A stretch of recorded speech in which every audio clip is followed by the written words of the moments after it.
جنازې ته د ودرېدو په ټیم کې چې دا تاسو کوم نیت د عربۍ وایي که نه نو دا مه وایي، د دې په ځای په پښتو کې نیت وایي او په پښتو کې به څنګه وي نو هغه طریقه درته ذکر کوم. بله دا چې په جنازه کې 2 فرض دي نو دا وپېژنئ. په دې کې اکثر خلک کوتاهي کوي. دا وپېژنئ چې جنازه کې دا فرض کم دي او آیا دا موږ کوو که دا زموږ نه پاتې کېږي. ټیک شوله که نه؟ 2 خبرې شوې. درېیمه خبره دا وکړئ چې د جنازې په دې دعاګانو کې او په دې درود کې خلک غلطۍ کوي. راځئ چې هغه غلطۍ معلومې کړو او دا خبره معلومه کړو چې آیا دا درود او دغه دعاګانې چې کومې په جنازه کې موږ ویو آیا همدغه ویل لازم دي که د دې په ځای نور څه ویلی شي څه اسانې دعاګانې شته. او بله دا مسله معلومه کړي چې د یو کس جنازې ته حاضر شو د نه یو تکبیر 2 تکبیره 3 تکبیره دا تلي دي فوت شوي دي نو امام یا سلام وګرځو د جنازه کې شامل شو امام یا سلام وګرځو یا نه دی به د باقي تلي تکبیرونه څنګه راګرځي. راځئ دا څو اهمې مسلې د جنازې متعلق زموږ سره وپېژنئ او لازمي د ملګرو سره شیر کړئ. ډېر خلک په دې کې کوتاهي کوي. اوله مسله دا چې د عربۍ دا کوم نیت نقل دی که نه نویتو ان اودي لله تعالی 4 تکبیرات صلات الجنازه نو دا نیت نه دی. په دې کې ډېر خلک غلطي کوي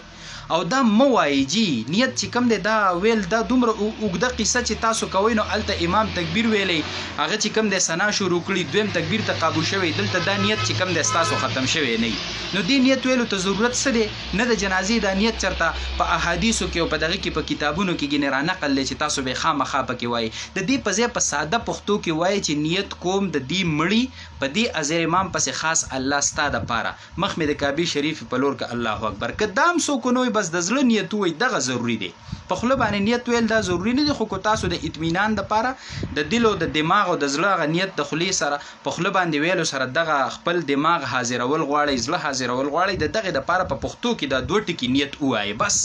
د دې نه سیوا دغه نویتو ان اودي ډېر خلک زموږ نه تپوسو کې یاره په دې کې موږ نه غلطۍ کېږي او داسې غلطۍ سمولی نه شي ټیک کولی نه شي ټول عمر یې وایي بس عادت یې ګرځېدلی او غلطۍ پکې کوي ټیک کولی نه شي نو دغه نیت ویلو ته ضرورت سره تاسو ماته ده ووایئ. د جنازې دا مسایل واورئ او دا بیان کې زه اکثر ملګرو ته په جنازه کې دا مسایل بیان کوي. قیسو ته ضرورت نشته جمجا بچه قیسه دې رانیولې ده اوس قوم دی یا وجړو یا دې وخندو هلکه ظالم مولا او کافرې مسلې وکړلې بس خبره ختمه. سله دا صحیح مسایل د جنازې بیان که قوم ته اساني راشي د جهالت او د لاعلمۍ د وجې نه ډېر مشکلات موږ ځان ته جوړ کړي په اسانو مسلو کې نو ولې هغه اسانې مسلې قوم ته بیان نه کړو. بله دا مسله ده جی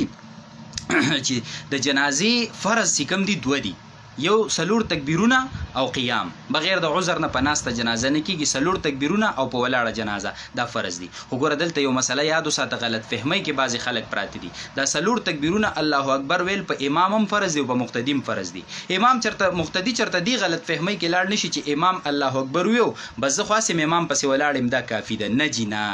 دا 4 وړه تکبیرونه د جنازې الله اکبر باندې خوله او جبه خوځول په امام هم فرض دي او په مقتدي باندې هم څه دي دا فرض دي دا بدوانه وي. ټیک شوله نو دا 4 تکبیرونه شو او یو قیام شو دا مسله شوه. بله دا مسله وکړه چې په جنازه کې دا کومه ثنا ده که نه د سبحان نه به شروع وکړي نو وجل ثنا او که لفظ که پکې چا ووي او که پکې ونه وي ولا الی غیره پورې ثنا ووایه. دویم تکبیر چې کله امام وکړو که نه نو د هغې نه پس د درود شریف دی نو په دې درود کې زموږ ډېر خلک غلطۍ کوي. اللهم صل علی محمد وعلى آل محمد کما صلیت وسلمت نو دوی وایي وبارکته نو وبارکته نه دی وبارکته دی د ری د پاسه زبر دی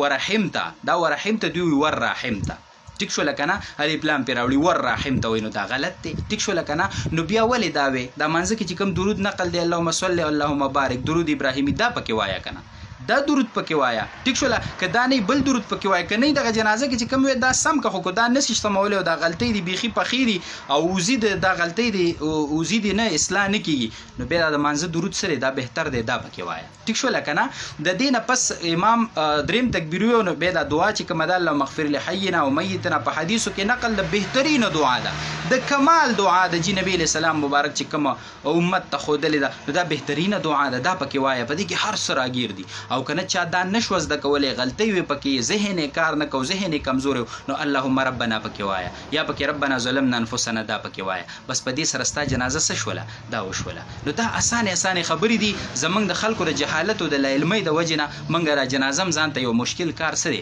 دا ګرځولی. ډېر کسان موږ نه تپوسو کې زما پرې دغه کې دعا کې غلطي ده دا ته ماته دغه دا درود کې غلطي ده دا ته ماته ټیک کړه نیت کې مې غلطي ده ته ماته ټیک کړه نو هلکه د دې په ځای دا دومره پوهه حاصله کړه چې د دې په ځای بل څه ویلی شي که نه شي ویلی که یو سړی پکې چپ ودرېد نه درود ویل نه ثنا وویله نه دعا وویله ټیک شوله چپ پکې ودرېد خو څلور واړه تکبیرونه د امام سره وویل هم د جنازه وشوه فرض ادا شو که نه قیام دی او څلور تکبیرونه دي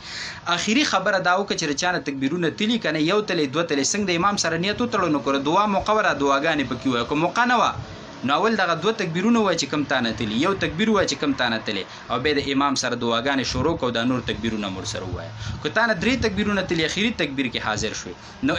دغه ټیم کې چونکې مختصر وي او مقنوي نو ته اول دا دعاګانې مو وای دا درې وانه تکبیرونه وای چې کم تانه تلی او څلورم تکبیر د امام سره وای او کنه تر دریم تکبیر درې تکبیرونه ویل او دومره ټیم نو چې بس امام څلورم تکبیر یو تا دا پوره کول هغه سلام ګرځولو نو ته به څلور وانه تکبیرونه پوره کا او دا غینه پس سلام سکا دا وګرځوا دا یو څو مختصر خبرې وي د جنازې متعلق چونکې ډېر خلک پې پوه نه دي او کوتاهي پکې کوي غلطي پکې کوي نو ستاسو د اسانتیا دپاره مل چې په دې یو څو خبرو کې خو لازمي د ملګرو سره شیر کوي چې خلکو ته پکې اساني پیدا شي او یو مسله زده کړي نو موږ او تاسو له پې الله اجر راکوي وصلی